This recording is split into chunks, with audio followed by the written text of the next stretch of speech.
I married under my grandfather's urging through an arranged meeting. Although my wife and I don't share many memories together, we have a child, and we're gradually getting to know each other better. After finishing my work at the company, I eagerly rush home, not just to see my child, who closely resembles me, but there's another person I look forward to seeing, me mother-in-law, who often visits our home. It's a bit embarrassing, but I'll confess the secret story we share. It may sound unusual, but I married my wife after meeting her approximately 10 times. You might be surprised that arranged marriages still happen these days. Nonetheless, whenever I see my beautiful daughter's face, I'm filled with joy at being a father and a strong resolve to raise her well. I made a promise to myself to always treat the woman who gave birth to such a beautiful child well for the rest of my life. I'm the only son in 4 generations. My father had only sisters, and the same goes for my grandfather. In times when daughters are often preferred, our family was different. Like other families, we longed for a son. My grandfather is economically affluent. He owns 2 studio apartment buildings in a prime location next to the subway station, along with a significant amount of real estate and cash. Though wealthy, my grandfather is also in good health, living his later years without any hardships. My father, like his sisters, takes very good care of my grandfather. It's clear from the loving care they all show that my grandfather not only enjoys economic prosperity, but also deep familial love. There's hardly a day when my father or aunts don't gather at my grandmother's house to share a meal and go on outings to the suburbs. My uncles by marriage are all kind-hearted, and the atmosphere in our family is extremely peaceful. This tranquility stems from my grandfather having provided all his children with enough wealth to live comfortably. My grandfather, holding strong economic values, collects living expenses from his children, despite giving them abundant wealth. As the eldest grandchild in this family, I was hammered with the idea of marrying in my 20s. Fresh out of college and a new employee, I wondered what capacity I had to marry when my grandfather said, "I have arranged everything for you, not to worry about making a living, just meet the person the adults introduce you to." Following this, I met my current wife, who was introduced by a distant relative. She was my age and working as an intern at a large corporation. She was the bright and cheerful only daughter of a relatively wealthy family, and her kind-hearted nature was apparent from the start. About a month into our relationship, we met each other's parents. The atmosphere at my mother-in-law's house was very different from that of my own family, which took me by surprise at the time. My mother-in-law mentioned she was 50. However, she actually looked in her early 40s, slim and beautiful. She resembled my wife's older sister with a youthful spirit. It was immediately apparent she had a gentle soul. We decided to make our home in a spacious apartment in a prime location, a gift from my grandfather. He promised to buy a safe car if we had a child, and reassured us not to worry about educational expenses. My dad was financially comfortable, but my grandfather was on a whole different level.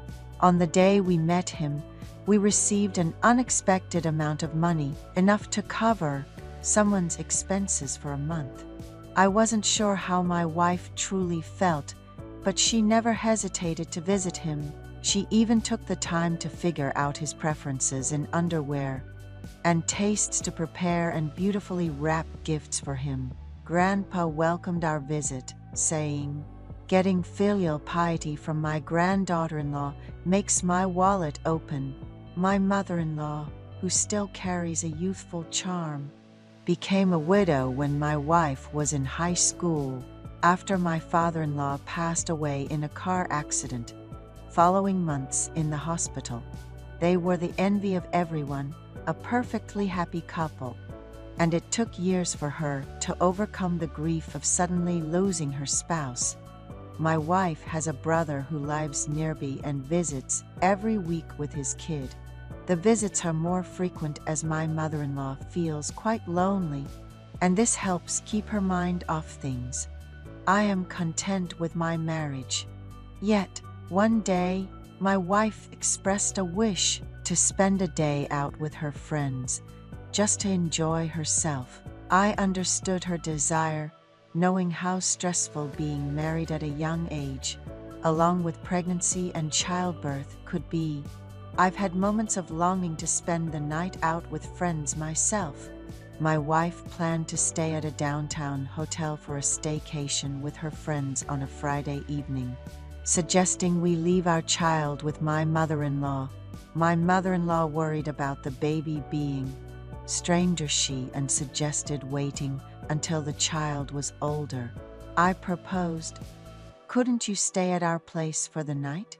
It would do her some good to unwind." Due to my work schedule, I wasn't accustomed to putting our daughter to sleep by myself, and the thought without my wife felt daunting. So, I asked my mother-in-law to come over, and she arrived on Friday evening. Our daughter, now a toddler, would cry whenever a stranger approached, despite frequent visits to my mother-in-law's house. Yet, she always showed the most affection towards us, her parents. I gifted my wife some spending money as she excitedly prepared to hang out with her friends, telling her to distress and come back in a great mood. Little did I know the day would bring an unexpected encounter with my mother-in-law. On my way home from work, I picked up my mother-in-law's favorite snacks and some beer. With her help, we bathed my daughter and read her a bedtime story.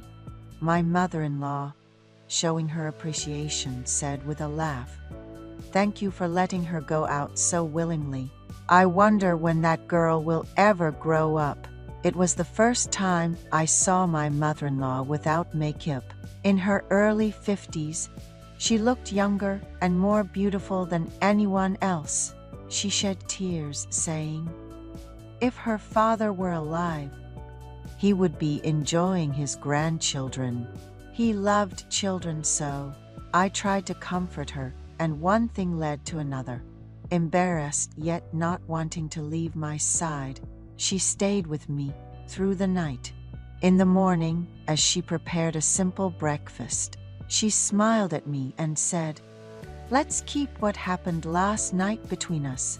It's like a gift from our thoughtless daughter, one I won't forget." That day, I learned that love knows no age. My wife came home late on Saturday, and my mother-in-law gently scolded her. "Have you vented enough? Think of your child first, and try to be more responsible." Since then, I haven't been able to look at my mother-in-law the same way. Yet she treats me as she always has. The awkwardness prevents me from bringing it up first. If the opportunity arises, I would like to comfort her loneliness, especially since she is still quite young, healthy, and attractive. My friends, who attended my wedding, joked about the absence of a sister-in-law or sister, saying, "The house must be so dull without a young woman." Little do they know about the charming woman my mother-in-law is. And of course, I can't share last weekend's encounter with them. I'm confessing this secret story here.